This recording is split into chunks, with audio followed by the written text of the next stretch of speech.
దైవాసుర సంపద విభాగ యోగం. ఈరోజు 16వ అధ్యాయం. ఇస్కాన్ బెంగళూరు వారి 18 రోజుల గీతా క్లాస్ లో 16వ రోజు దైవాసుర సంపద విభాగ యోగం. అందరికీ స్వాగతం. దైవ అసుర అంటే దేవి గుణాలు, దైవ గుణాలు, తర్వాత దానవ గుణాలు అని అర్థం. అవి ఏమిటో చూద్దాము. మొట్టమొదటిగా ఇది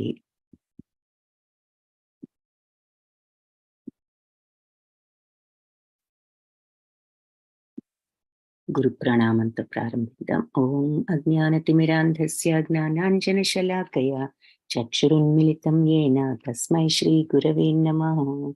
నమో ఓం విష్ణుపాదాయ కృష్ణప్రేష్ఠాయ భూతలే శ్రీమతి భక్తి వేదాంత స్వామి ఇతి నామినే. నమస్తే సరస్వతి దేవి గౌరవాణి ప్రచారిణే నిర్విశేష శూన్యవాది పాశ్చాత్య దేశధారిణే. హే కృష్ణ కరుణా సింధో దీనబంధో జగత్పతే గోపేశ గోపికా కాంత రాధాకాంత నమోస్తుతే. తప్త కాంచన గౌరాంగీ రాధే బృందావనేశ్వరి వృషభానుసుతే దేవి ప్రణమామి హరిప్రియే. జయ శ్రీ కృష్ణ చైతన్య ప్రభు నిత్యానంద శ్రీ అద్వైత గదాధర శ్రీవాసాది గౌర భక్త బృంద. హరే కృష్ణ కృష్ణ కృష్ణ హరే హరే, హరే రామ రామ రామ హరే హరే. సో దైవాసుర సంపద విభాగ యోగం అంటే దైవీ గుణాలు, దానవ గుణాలు అని చెప్పుకున్నాము. సో భగవాను వాచ్తో ప్రారంభం. శ్రీ భగవాను వాచ అభయం సత్వ సంశుద్ధి జ్ఞానయోగ వ్యవస్థితి దానం దమశ్చ యజ్ఞశ్చ స్వాధ్యాయస్తప ఆర్చవం అహింసా సత్యమక్రోధ త్యాగ శాంతిరపైశునం దయా భూతేష్వలోలుత్వం మాతవం వీరచాపలం తేజ క్షమా ధృతి శౌచం అద్రోహో నాతిమానిత భవంతి సంపదం దైవీం అభిజాతస్య భారత. సో 3 శ్లోకాల్లో మొట్టమొదట దైవ గుణాలు చెప్తున్నారు.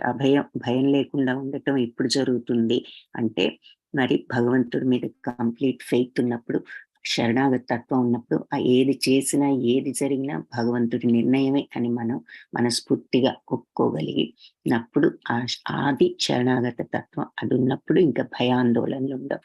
సత్వం అంటే మంచితనం, సంశుద్ధి అంటే మరి చిత్తశుద్ధి కలిగి ఉంటూ మంచి ఆలోచనలు, ప్యూర్. ఇక శుద్ధత్వం అంటే మంచి కూడా ఉండదు, అసలు ప్యూర్ మైండ్, ఏది ఆలోచనలతో ఏది కూడా కల్మషం అవ్వనటువంటి పరిస్థితి. మైండ్ ఎప్పుడు మరి ఆ రకంగా చిత్తశుద్ధితో ఉండటం. జ్ఞానయోగ వ్యవస్థితి అంటే జ్ఞానయోగ స్థితిలో నెలకొని ఉండటం. ఈ జ్ఞానంతో దానము, దమ అంటే ఇంద్రియ నియంత్రణ, దమ అంటే మరి యజ్ఞాచరణము, స్వాధ్యాయం అంటే వేదాధ్యయనము, తపస్సు, ఇవన్నీ కూడా ఫస్ట్ శ్లోకాల్లో చెప్పారు. అహింస అంటే మనుషుల్నే కాదు ఏ జంతువుని హింసించకూడదు, అలాగే మాటలతో కూడా హింసించకూడదు, చేతులతోనే కాదు. ఆ 2 పాయింట్స్ ఇంపార్టెంట్ అహింసలో. సత్యం, అక్రోధం అంటే క్రోధం లేకుండా, కోపం లేకుండా ఉండటం. త్యాగం, శాంతి రపైషునం అంటే బ్లేమ్ చేయకుండా ఉండటం, ఇతర వాళ్ళ తప్పులు వెతకకుండా ఉండటం. దయ అంటే మనందరికీ తెలుసు. భూతేశ్వలోలుప్త్వం అంటే అన్ని జీవరాశులు మరి పట్ల దయ ఉండటం. భూతేశ్వలోలుప్త్వం అంటే ఈ భౌతిక వాంఛల పట్ల కోరికలు లేకుండా ఉండటం, సుఖాలు వాంఛించకుండా ఉండటం. మార్దవం అంటే మరి మృదుత్వం.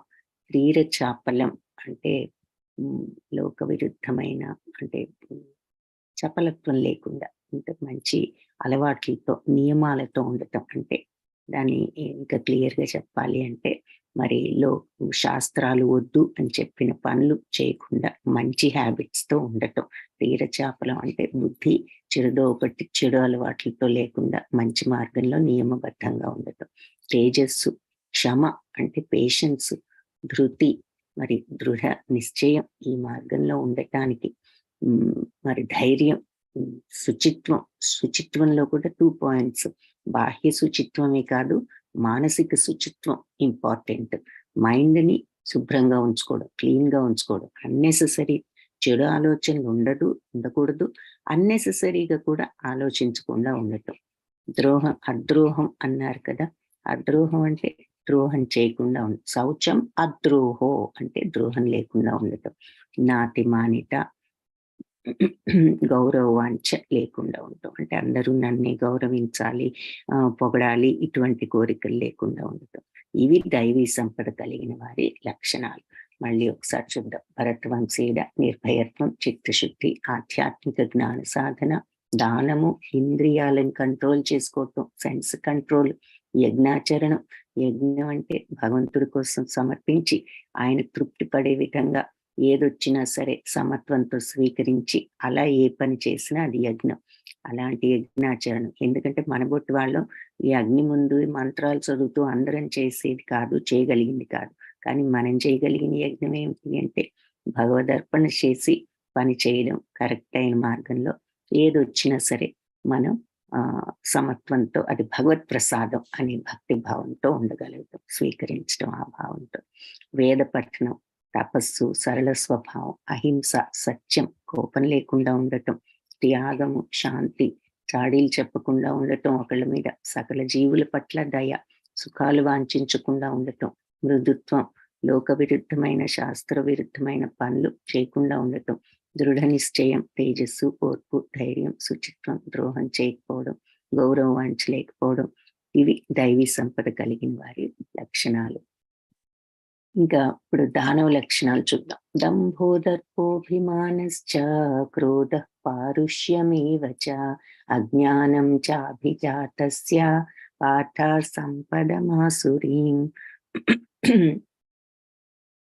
అంటే దంభం అంటే గర్వము, పొగరు, దురహంకారం, క్రోధం, మొరటుతనం మరియు అజ్ఞానం అనేవి ఆసురీ స్వభావం కలవారి గుణాలు అని చెప్తున్నారు. ఈ గుణాలు ఎందుకు తెలుసుకుంటున్నాం? మనకు గుణాలు ఏవి దైవీ గుణాలు, ఏవి దానవ గుణాలు తెలిస్తే మనం దానవ గుణాలను వదులుచుకుని దైవ గుణాలని అలవర్చుకుంటామని భగవంతుడు ఇవన్నీ క్లియర్ గా చెప్తున్నారు. సో గర్వము, పొగరు, అహంకారం, క్రోధం, మొరటుతనం, అజ్ఞానం ఇవన్నీ దానవ గుణాలు.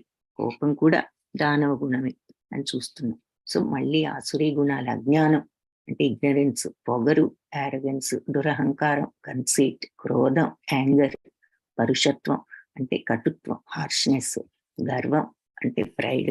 ఈ నలుగురు ఎవరో చెప్పగలిగితే చెప్పండి. ఈ ఆసురీ గుణాలకు ప్రతీకగా నలుగురిని చూపిస్తున్నారు. నలుగురు ఎవరో ఎవరికైనా తెలిస్తే చాట్ బాక్స్ టైప్ చేయండి. ఒక్క పదం ఉంది వీళ్ళు నలుగురిని డిస్క్రైబ్ చేయటానికి. అది చెప్పగలిగినా చెప్పొచ్చు, లేదంటే వాళ్ళ పేర్లైనా చెప్పచ్చు. సో ధర్మం యొక్క 4 పాదాలు ఏమిటి అనేది మనం ఇంతకు ముందు కూడా విన్నాము. ఏంటి అంటే ముందు కరుణ, దయాభావం, మర్సి. ఏంటి ఎలా చూపిస్తాం? అన్ని జంతువుల పట్ల దయ, ఏ జంతువుని హింసించకుండా ఉండటం. అందుకని నో మీట్ ఈటింగ్ అంటున్నారు. ఇకపోతే నిజాయితీ, మరి ట్రూత్, సత్యం. అది చీటింగ్ అవి చేయకూడదు కాబట్టి చిన్న ఈజీ ఎగ్జాంపుల్. ఇప్పుడు ఈ గ్యాంబ్లింగ్ వీటిల్లో మరి అవి ఫైనల్ గా ఎవరో ఒకళ్ళ డబ్బులు అందరికీ రావడం కాబట్టి అది చీటింగ్ అని అది చూపిస్తున్నారు. అటువంటివి చేయకూడదు అని. నిరాడంబరత అంటే ఆస్టెరిటీ, అంటే డిసిప్లిన్ గా ఉండటం, మంచి క్రమశిక్షణతో, మంచి అలవాట్లతో ఉండటం, శాస్త్రాలు మంచిది అని చెప్పిన పనులు చేయటం, చెడు పనులు చేయకుండా ఉండటం. Example, easy example drinking. So అది బ్యాడ్ హ్యాబిట్, డ్రింకింగ్, స్మోకింగ్ అని చెప్పొచ్చు. ఇంకా కూడా ఇవే కాకుండా ఇంకా జనరల్ గా కూడా ఇంకా కొన్ని సింపుల్ థింగ్స్ కూడా తప్పులు చేయకుండా కరెక్ట్ అయిన మార్గంలో ఉండటం.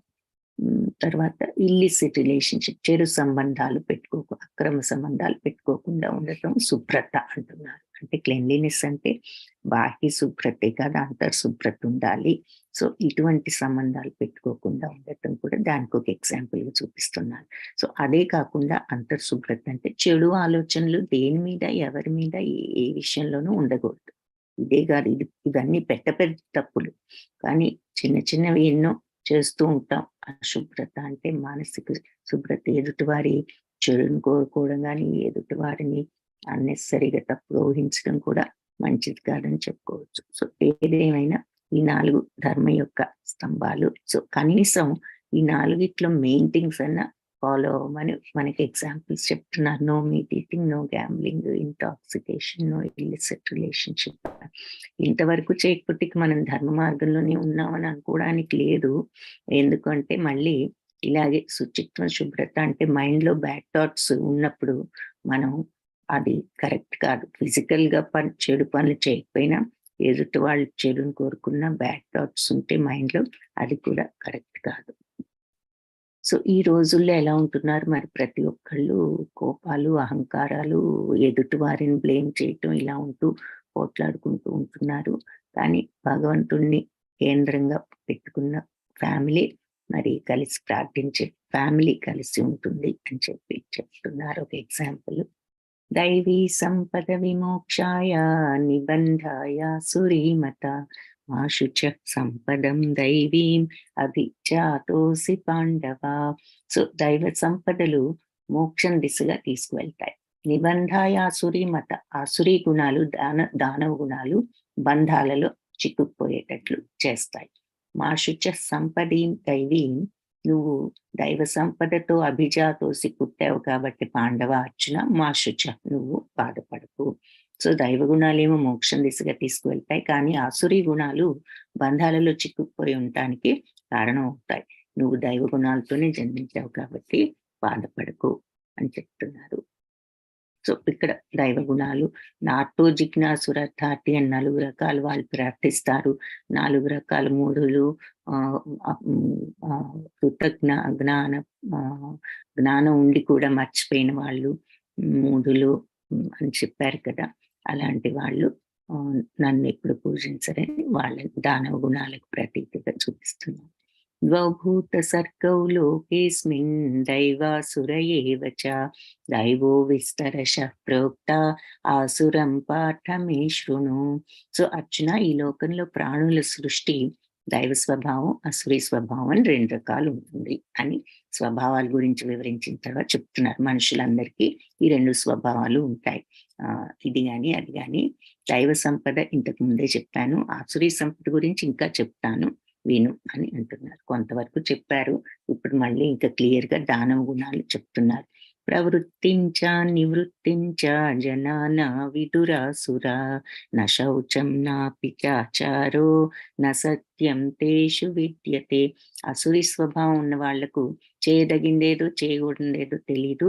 వాళ్ళల్లో శుచిత్వం గాని, సదాచారం గాని, సత్యం గాని కనిపించవు. అసత్యమప్రతిష్టం తే జగదాహురనీశ్వరం అపరస్పర సంభూతం కిమన్యత్ కామహైతుకం. వాళ్ళు ఈ జగమంతా అసత్యమని, ఆధారము, అధిపతి లేనిదని అంటారు. అంటే వాళ్ళకి ఈ జగానికి ఒక భగవంతుడున్నాడు, అధిపతి అని వాళ్ళు నమ్మరు. మైథున కోరిక వల్లే తయారైందని, కామం తప్ప సృష్టికి ఇంకొక కారణం లేదని వాళ్ళు వాదిస్తారు. సో ఈ సృష్టి ఎందుకుంది అంటే మన కోరికలు తీర్చుకోవడానికి మనం ఇక్కడ ఉన్నాము అని వాళ్ళ ఉద్దేశం. ఇక్కడ ఏదో అపరస్పర సంభూత యాదృచ్ఛికంగా పుట్టింది, దీనికి ఏం కారణం లేదు, దీన్ని పుట్టించిన వాళ్ళు ఎవరు లేరు, మనం కోరికలు తీర్చుకోవడమే ఇక్కడ ఉన్నాము, అందుకే ఇక్కడ ఉన్నామని అనుకుంటారు. ఏతాం దృష్టిమవష్టభ్య నష్టాత్మానో అల్పబుద్ధయః ప్రభవంతి ఉగ్రకర్మాణ క్షయాయ జగతో హితాః. ఈ దృష్టితో వాళ్ళు మరి ఈ దృక్పథంలో ఇలాంటి మెంటాలిటీతో ఉంటూ ఈ నష్టాత్ములై, ఆత్మ నష్టం ఎప్పుడు పోదు. ఇక్కడ ఆత్మకి రెఫరెన్స్ ఏంటంటే మైండ్ బుద్ధి అని అర్థం. సో బుద్ధి కూడా కోల్పోయి ఇలాంటి దృక్పథంలో ఉంటూ బుద్ధి లేకుండా అల్పబుద్ధయ అంటున్నారు. అంటే బుద్ధి తక్కువగా ఉన్న వాళ్ళు అని మర్యాదగా. భగవంతుడు అంటే బుద్ధి లేకుండా ఉండటం. ప్రభవంతి ఉగ్రకర్మాణ. సో బుద్ధి లేకుండా అల్పబుద్ధితో నష్టాత్ములయ్యి మరి ఇలాంటి మెంటాలిటీతో ఉంటూ ఏం చేస్తారట, ఉగ్ర కర్మల్లో వాళ్ళు నిమగ్నమవుతారు. ఉగ్ర కర్మలను జరుపుతూ ఉంటారు.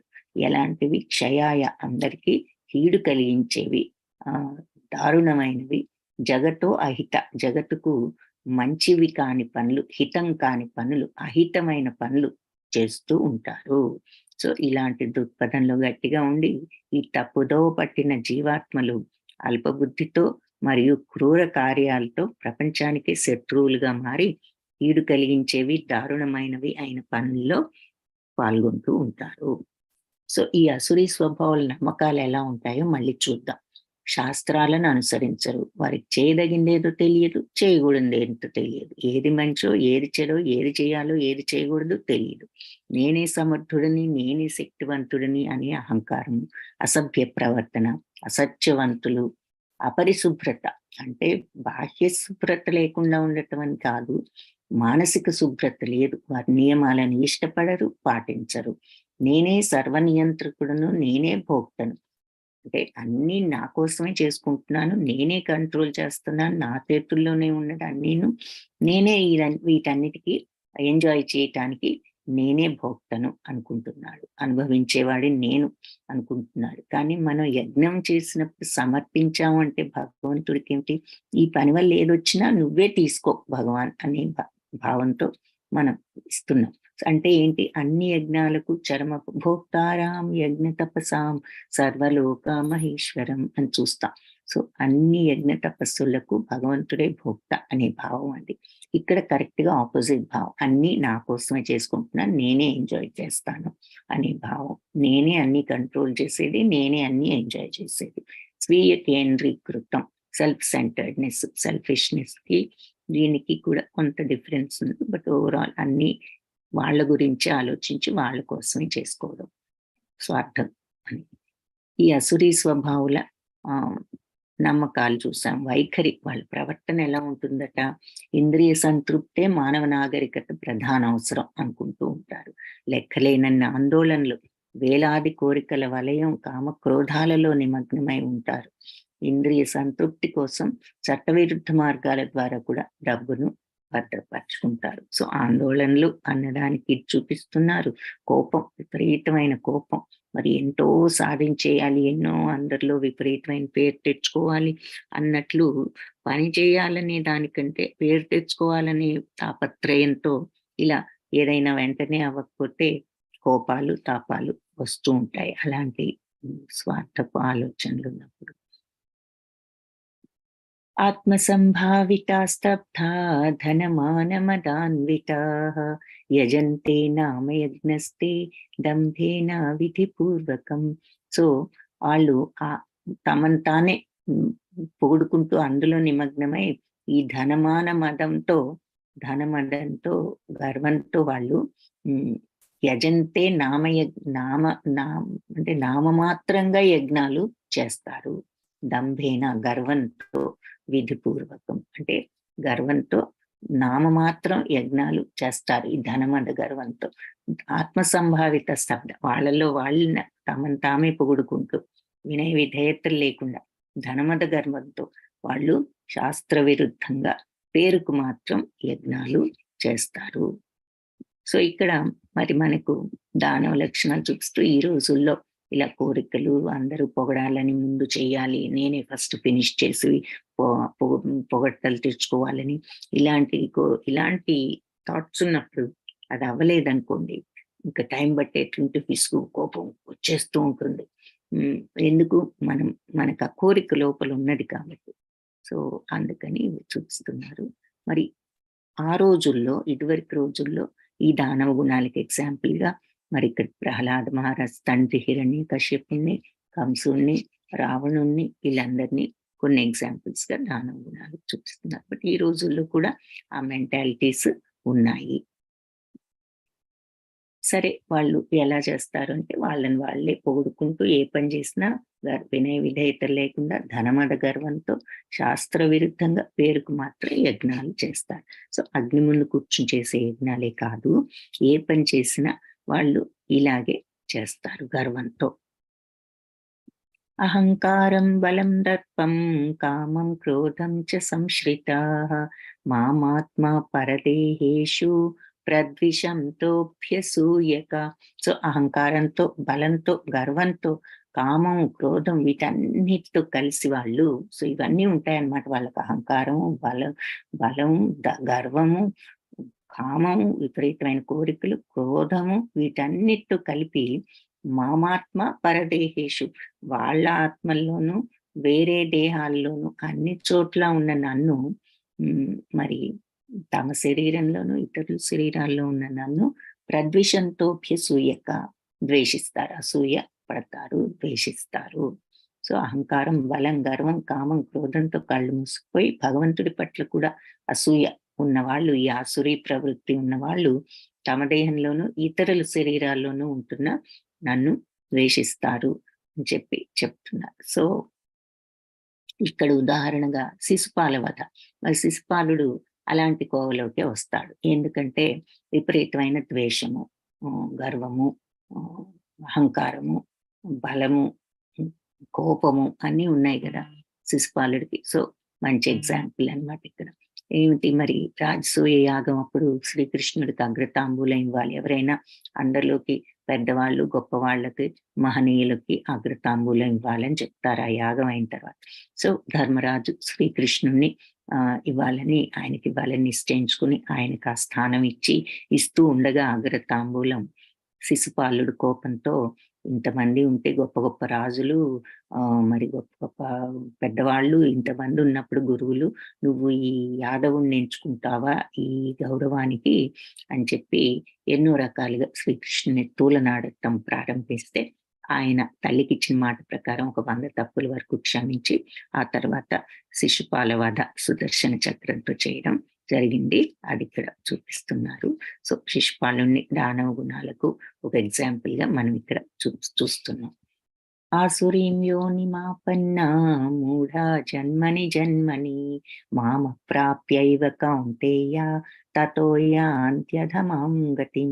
సో ఈ ఆసురీ గుణాలలోనే వాళ్ళు ఉంటూ మూఢా జన్మని జన్మని, ఈ మూఢులు జన్మ జన్మలకు కూడా ఏ జన్మలోనూ కూడా మాం అప్రాప్య ఇవ కౌంటయ్య నన్ను ప్రాప్తించుకోలేరు.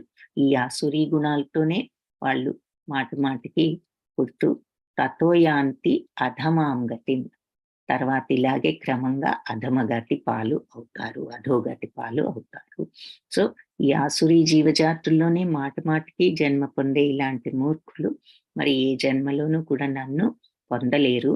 క్రమంగా వాళ్ళు అధమగతి, అధోగతిలోకి వెళ్తారు అని చెప్తున్నారు. సో ఇలాంటి గుణాలు ఉంటే ఇక ఎప్పటికీ కూడా మనం భగవంతుని పొందుతామని పొందలేము, ఇంకా పైగా అధోగతి పాలవుతాము అని చెప్తున్నారు. త్రివిధం నరకస్యేదం ద్వారం నాశనమాత్మనః కామ క్రోధస్తథా లోభ తస్మాదేతత్రయం త్యజేత్. త్రివిధం నరకస్యేదం, 3 రకాల నరక ద్వారాలు ఉన్నాయి. ఏమిటవి? కామము, క్రోధము మరియు లోభము. తస్మాత్ కాబట్టి ఏతత్రయం ఈ మూడింటిని త్యజేత్ వదిలిపెట్టాలి. సో వెరీ ఇంపార్టెంట్ శ్లోక. భగవద్గీతలో ఏ ఒక శ్లోకం గుర్తుంచుకున్నా చాలు అనుకుంటూ ఉంటాం. అలాంటి శ్లోకాలు ఇది ఇంకా వెరీ గుడ్ శ్లోకం. ఎందుకంటే 3 రకాల నరక ద్వారాలు ఉన్నాయి. ఆత్మను నాశనం చేసేవి అంటే ఆత్మ ఎప్పుడు నాశనం అవ్వదు. ఆత్మ అంటే ఇక్కడ మళ్ళీ మనసుని, బుద్ధిని నాశనం చేసే 3 రకాల నరక ద్వారాలు ఉన్నాయి. ఏమిటవి? కామము, క్రోధము, తథ మరియు అలాగే లోభము అని చెప్తున్నారు. లోభము అంటే దురాశ, అంటే ఎంత తీర్చుకున్న కోరికలు ఇంకా ఇంకా ఇంకా కావాలి, ఇంకా కావాలి, ఇంకా ఎండ్లెస్ కోరికలు అన్నమాట. దాన్ని లోభం అంటారు. దురాశ, విపరీతమైన కోరికలు. సో కామం అంటే కోరిక, క్రోధం అంటే కోపము, ఇక లోభం అంటే ఇక దురాశ, కోరిక కూడా లిమిట్ లేకుండా అన్నమాట. ఇంకా ఇంకా ఇంకా కావాలి అనేటటువంటిది.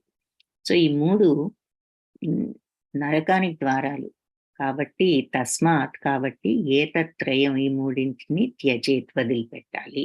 అని ఇక్కడ చాలా క్లియర్ గా భగవంతుడు చెప్పారు. కామక్రోధ లోభాలు నరకానికి దారి తీసే 3 ద్వారాలు. ఈ నరక ద్వారాలు 3 ఆత్మ వినాశనానికి కారణాలు. అంటే బుద్ధి నాశనం అవుతుంది. అందువల్ల ఈ మూడింటిని కూడా మనిషి వదిలిపెట్టాలి. కామం, కోపం, దురాశ.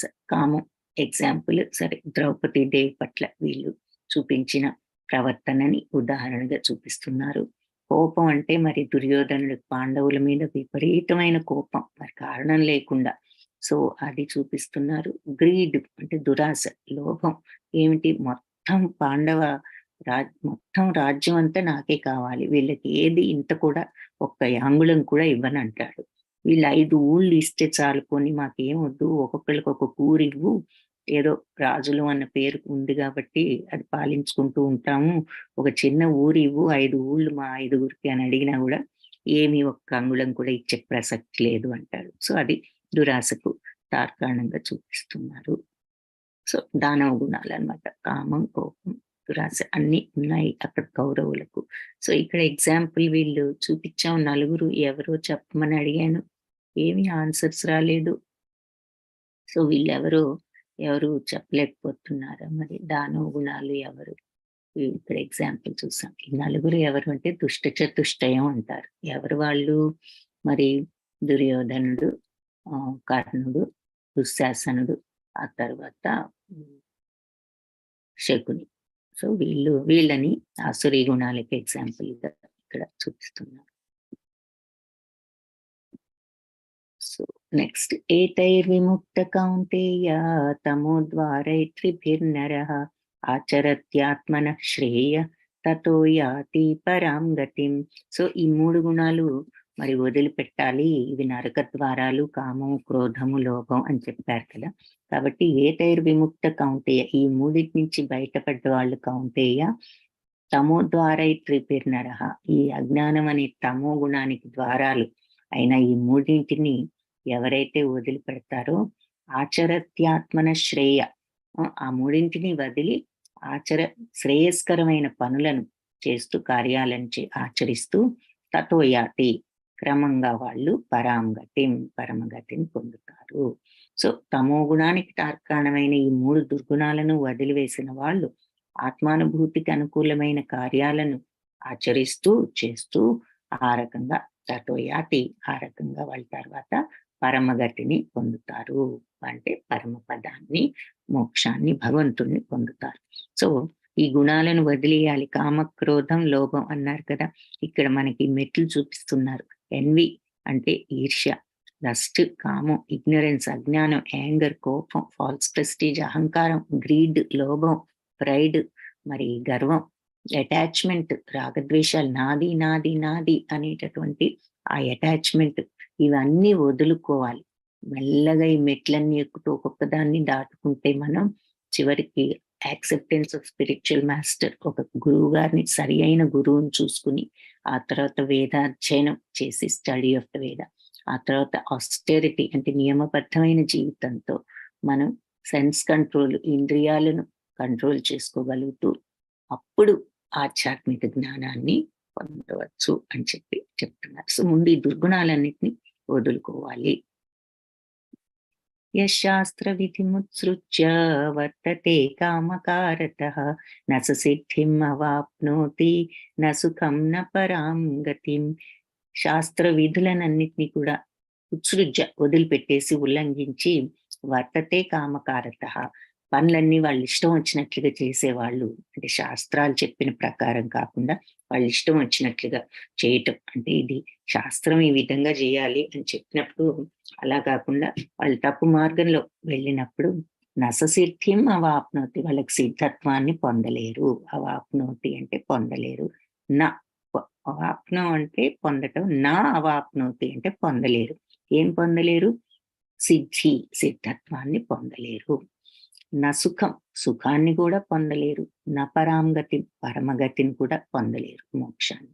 సో ఎవరైతే శాస్త్ర విధులను విస్మరించి వాళ్ళు ఇష్టం వచ్చినట్లు చేస్తూ ఉంటారో పనులు, వాళ్ళు పరిపూర్ణతను గాని, ఆనందాన్ని గాని, పరమగమ్యాన్ని గాని పొందలేరు అని చెప్తున్నారు. సో శాస్త్రాలు వద్దు అని చెప్పిన పనులు చేసేవాళ్ళని ఇక్కడ సింపుల్ ఎగ్జాంపుల్స్. మళ్ళీ గ్యాంబ్లింగ్, ఇంటాక్సికేషన్, తాగటం, మీట్ ఈటింగ్, తర్వాత ఇల్లిసిట్ సెక్స్, ఏదో ఇవన్నీ పెద్ద పెద్ద నేరాలు. ఇంకా చిన్న చిన్నవి కూడా అవతల వాళ్ళని కష్టపెట్టడం, అవతల వాళ్ళని మాట్లాడడం, అవతల వాళ్ళ మీద చాడీలు చెప్పడం, ఇలాంటివి కూడా కరెక్ట్ కాదు. సో శాస్త్రాలు అవి కూడా వద్దనే చెప్పాయి.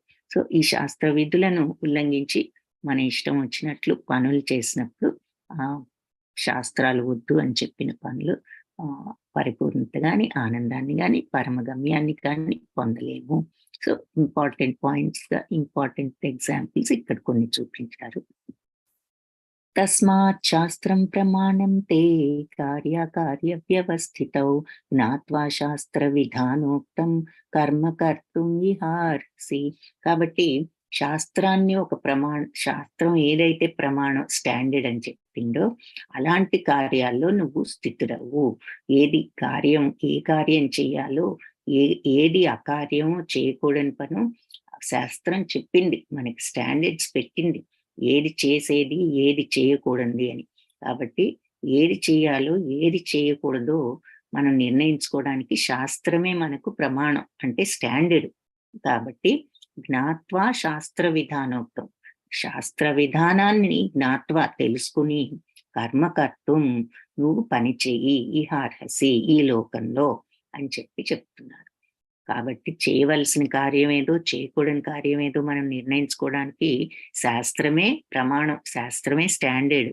కాబట్టి శాస్త్ర విధానాలను తెలుసుకుని తదనుగుణంగా నువ్వు ఈ లోకంలో కర్మలు అంటే పనులు చెయ్యి అని చెప్తున్నాను. సో మంచి చెడు అన్నది శాస్త్రంలో మనకు చెప్పారు కాబట్టి నువ్వు ఆ శాస్త్రాన్ని తెలుసుకుని ఆ ప్రకారంగా పనులు చెయ్యి, ఏది మంచి ఏది చెడు అని. ఇక్కడ సాందీపని ముని దగ్గర విద్య నేర్చుకుంటున్న బాలరామకృష్ణుని చూస్తున్నాం. మరి భగవంతుడికి అన్నీ తెలుసు, అయినప్పటికీ కూడా గురువు గారి దగ్గర చేరి విద్య నేర్చుకుంటున్నారు అంటే మనబోటి వాళ్ళందరికీ కూడా ఒక ఎగ్జాంపుల్ అన్నమాట. గురువు అనేవాడు మంచి చెడులు నేర్చుకోవడం, శాస్త్ర విధానాన్ని గురువు దగ్గర ఎంత ఇంపార్టెంట్ అనేది మనకు కూడా చెప్పడానికి ఆయన కూడా చేరి నేర్చుకున్నారు. సో ఇప్పుడు మనకి సత్యయుగం, మరి త్రేతాయుగం, ద్వాపరయుగం, కలియుగం, 4 యుగాలు ఉంటాయి కదా. ఈ 4 యుగాల్లో సత్యయుగంలో మనకు తెలుసు వరాహదేవుడు వీళ్ళంతా సత్యయుగంలోనే అవతరించారు. వరాహదేవుడు మరి హిరణ్యాక్షుడు భూమిని ఎత్తుకుపోయినప్పుడు ఆ భూమాతను రక్షించి ఆయన్ని వధించడం జరిగింది. ఆ రోజుల్లో సత్యయుగంలో మరి వరాహదేవుడేమో దైవీ గుణాలు ఉన్నవారు, మరి హిరణ్యాక్షుడేమో దానవ గుణాలున్న రాక్షసుడు. ఈ దైవము రాక్షసులు, దైవ గుణాలు రాక్షస గుణాలు వేరు వేరు ప్లానెట్స్, గ్రహాల మీద ఉన్నాయి సత్యయుగంలో. మరి అయితే త్రేతాయుగంలోకి వచ్చేసరికి మరి రాముడేమో దైవ గుణం ఉన్నవాడు, రావణుడేమో దానవ గుణం ఉన్నవాడు. వాళ్ళిద్దరూ వేరు వేరు దేశాల్లో ఉన్నారు. సత్యయుగంలోనేమో వేరు వేరు ప్లానెట్స్ మీద ఉన్నారు, ఒకే ప్లానెట్ మీద కూడా లేరు. త్రేతాయుగంలోకి వచ్చేసరికి ఒకే ప్లానెట్ మీద ఉన్నారు, కాకపోతే వేరే దేశాల్లో ఉన్నారు. ఈయనేమో మరి భారతదేశం, ఈయనేమో శ్రీలంక కదా, అలా ఉన్నారు. మరి ద్వాపర యుగంలోకి వచ్చేసరికి పాండవులు, దైవ గుణాలున్న పాండవులు, దానవ గుణాలున్న కౌరవులు ఒకే కుటుంబంలోనే ఉన్నారు. మరి అన్నదమ్ముల పిల్లలే ఒకే కుటుంబంలోనే ఉన్నారు. ద్వాపర యుగంలోకి వచ్చేసరికి దైవ దానవ గుణాలు అంత కామన్ అయిపోయాయి అనమాట. సో ఒక్క కుటుంబంలోనే 2 గుణాలు ఉన్న వాళ్ళు కనపడుతున్నారు. ఈ కలియుగంలోకి వచ్చేసరికి ఈ దైవ గుణాలు, దానవ గుణాలు ఒక్క మనిషిలోనే ఉన్నాయి. సేమ్ పర్సన్, ఒకే మనిషిలో 2 గుణాలు కనపడుతున్నాయి. ఒక్కోసారి మంచి గుణాలు ఉంటున్నాయి, ఒక్కోసారి దానవ గుణాలు ఉంటున్నాయి అని ఇక్కడ మనకి చెప్తున్నారు. సో మనందరిలో కూడా మరి దానవ గుణాలు ఉన్నాయి. కంసుడు, శిశుపాలుడు వాళ్ళకున్న దానవ గుణాలు మనకు కూడా ఉన్నాయి. కాబట్టి ఏ రకంగా మనం ఈ దానవ గుణాలను వదులుచుకోవాలి అంటే మరి భగవన్నామ జపంతో ఈ కలియుగంలో హరేర్నామ ఇవ కేవలం కలౌ నాస్త్యైవ గతిర్ అన్యథా. కేవలం హరినామమే కలౌ కలియుగంలో గతి అన్యథ, వేరే గతి నాస్త్యైవ లేదు. కేవలం హరినామమే తప్ప ఈ కలియుగంలో వేరే గతి లేదు అంటున్నారు. కాబట్టి ఆ నామజపాన్ని మనం చేసినట్లయితే ఈ చెడు లక్షణాలను కొన్ని అధిగమించి ఈ తగ్గించుకుని మంచి మార్గంలోకి వెళ్ళగలుగుతాం. నామజపంలో ఉన్న మహత్యం అది. సో దానవ గుణాలను వదులుకుని దైవీ గుణాలను అలవర్చుకుంటేనే మనం స్పిరిచువల్ మార్గంలోకి వెళ్ళగలం అన్నది ఇక్కడ మనం చూసాం. ఈ మెట్లు, ఈ అహంకారము, జలసి, కామము, అజ్ఞానము, కోపము, అహంకారము, లోభము, గ్రీడ్, గర్వము, అటాచ్మెంట్, ఆఖరికి రాగద్వేషాలు కూడా టూ మచ్ గా ఉంటే ఇవన్నీ డెవలప్ అవుతాయి. సో ఇవన్నీ స్లోగా వదులుకుని గురువును చూసుకోవాలి. అప్పుడు వేద పఠనం నియమబద్ధంగా ఇంద్రియ నిగ్రహంతో ఆధ్యాత్మికతను సాధించవచ్చు అని చూసాం. సో ఆ గుణాలు వదులుచుకోవాలి అంటే ఎలా అంటే భగవన్నామ జపంతో సాధ్యపడుతుంది. భగవన్నామాన్ని జపించినప్పుడు ఆ నామస్మరణకు ఉన్న మహత్యంతో క్రమేణా మనకు ఆ గుణాలు వదలటానికి హెల్ప్ చేస్తాయి. సో హరే కృష్ణ కృష్ణ కృష్ణ హరే హరే, హరే రామ రామ రామ హరే హరే, కృష్ణం వందే జగద్గురు. సో ఈ గీతా పాఠంలో మనం చూసింది ఏమిటి అంటే దాన ప్రవృత్తులు కలిగిన వారు మరి నీచ జన్మలను పొంది భవబంధాల్లో చిక్కుకుంటారు.